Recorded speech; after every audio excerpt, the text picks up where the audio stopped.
Yo, what is good, YouTube, and welcome back to another JC2K video. In today's video, we're going to be ranking the top 10 best centers in NBA 2K23 MyTEAM. Before we hop into the video, if you haven't already, make sure you hit that subscribe button. Help me push towards the 12,000 subscriber mark on the channel. I upload every single day, generally multiple videos a day, although today, this is going to be the only video I do. It is my brother's birthday on Monday, which is the day y'all are seeing this video, so only going to be able to do one video, but I apologize for that. Hope y'all still enjoy the video. Without further ado, let's hop right into it. Starting off with number 10, I'm going with Hero Arvydas Sabonis, who does give you a lot of value, to be fair. He is a 7'3" center with an amazing player build, very wide, hotspots from nearly everywhere. He's a very, very good shooter, high three ball, solid enough defender, very good on the interior, and a very capable playmaker. He's just slow, 76 speed and excel.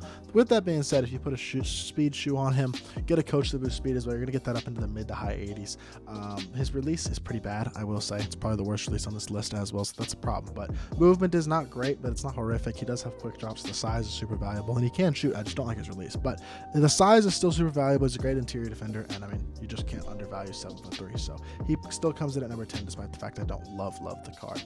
I think other people like Arvydas more than I do as well. But Peter is at number 9 for me. I still am using this Peter card. He's my backup center. He's crazy cheap now, which I think is really, really kind of dumb because he's 7'2" with a 7'10" wingspan. I mean, he's got very good size at the center position, and he's got decent enough speed as well. 77 speed and excel, very similar to Arvydas. He's a much better shooter than Arvydas. I know he's a little bit smaller, but not by much.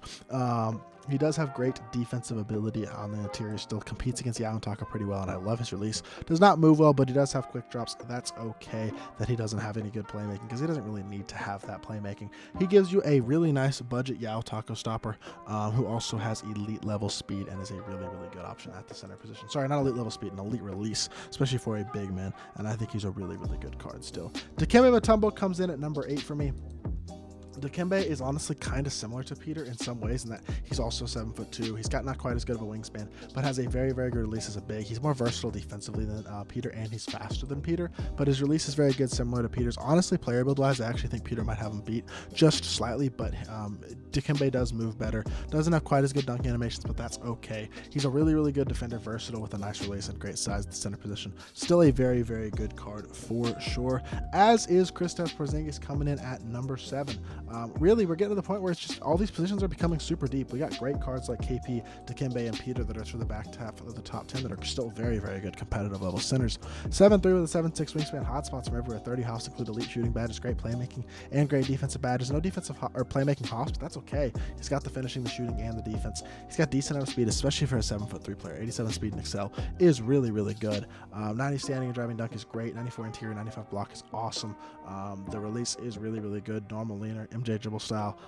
SIGs are really, really nice, and he's got quick drops as well. Actually, the SIGs aren't great in the half-court normal size at ProScape isn't incredible, but quick drops off one is nice to have. Steph behind the back isn't terrible. He's got a decent release. I mean, really good card who is 7'3" with great stats and badges. I think he's very, very good at the center position still. Number 6 is going to be Artis Gilmore, who I think is just kind of the evolutionary version of a guy like Dikembe Mutombo or Kristaps Porzingis in that he's got a slightly better speed than those guys. He's still an elite level defender and still an incredible defender like Dikembe, but he's a slightly better shooter than a guy like Dikembe. Maybe not quite as good as KP, but once he gets all his badges upgraded, the fact of the matter is he has a very good release as well. That helps him out. He's got better movement than both of them and quick drops. Very similar in size and player build, honestly. I think his player build may even be a little bit bigger than theirs because of the afro, which makes him look taller than 7'2". Artis is a monster, really, really good card, and I think he's definitely a slight step above all these guys that I have ranked 7 through 10. Artis is where it starts to step up at the center position, and we throw him in at number 6. Number 5, going to go with Opal Yao Ming. I am actually including 2 versions of Yao on this list. Generally, I don't include 2 versions of the same card on a ranking list, but I think the Opal and the Dark Matter are separate enough that I think they can both be included. 7'6", hotspots from both corners. He's missing a ton of key badges. I don't care. He's missing Limitless Takeoff. He's missing Agent 3, Limitless Range, Deadeye, Clamp Breaker, Clamps, Challenger, Glove.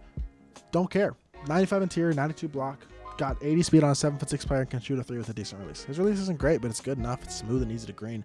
I mean, I know he doesn't move that well. I just don't care. He's so damn good still. Opal Yao is still my starting center because I don't have any of the top 4 centers on my team, and he is an absolute freaking monster who can still compete at the highest level at the center position despite missing a lot of badges, despite the stats not quite being as good. I don't care. Card's still incredible. He's a monster. Definitely one of the better options in the game still. We got Dark Matter Shaq as well, Invincible, right here in the top 5 at 7'1" with a 7'7" wingspan. Doesn't have the greatest height, but his player build's incredible. The wingspan is incredible. The weight is insane. Hotspots from everywhere, 55 hops, all 99 stats. The only reason he's not higher is because the top 3 cards in this position are just incredibly glitchy and incredibly stupid in terms of their size. Shaq is one of my favorite cards in the game, though. His release is incredible. He is legitimately one of the best and most fun cards to use in the entire game. Love the card. I just struggled to put him higher than the top 3 centers because of how glitchy they are. And the size that is so meta and so important in this game just kind of rules all. With that being said, Shaq is the best non-absolute freakish giant option at the center position in the game. He's an absolutely incredible card, and he deserves a top 4 spot, no doubt. With that being said, top 3 is when we get into it. And Yao Ming, this time the Dark Matter. I mean, you could put the Titans one here as well, but I'm going to go with the hero version of Yao. Is a top 3 center in my team, no doubt about it, no questions asked. You could argue higher than 3. For me, I'm putting him at 3, 7'6", Asia Speed and Excel, great shooter, great shooting badges, great badges all the way around. He's an elite interior defender, elite defender across the board, and a great slasher. Has still not great dunk animations, but much better SIGs.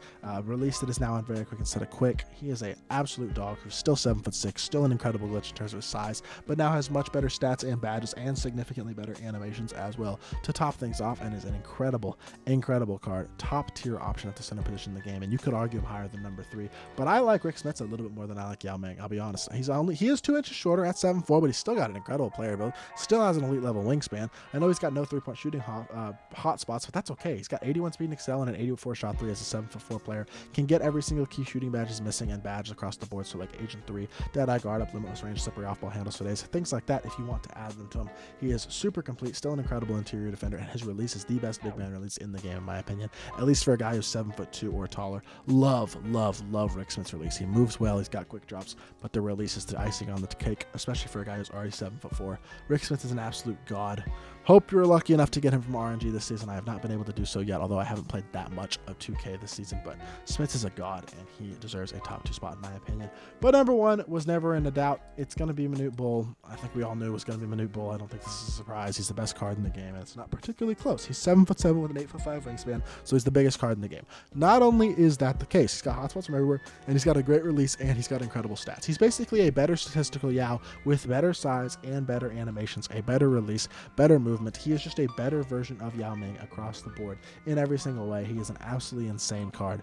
Will be the best center in the game until we get an invincible Yao or an invincible Taco, in all likelihood, to be completely honest. Outside of that, I just don't know if there's going to be a better card than this Manute Bull card in the game for the rest of the year. There's a reason he's the most expensive card in my team history, because the card is absolutely ridiculous, and I don't have a lot else to say. The card is insane, and he is the best center in the game, and I don't think there's really that much debate about it. So this is my top 10 centers in my team right now. Let me know what you think of my list down in the comment section down below. If there's anybody you think I ranked too high or too low or left off the list, let me know. And if you did enjoy the video, make sure you hit that like button and subscribe.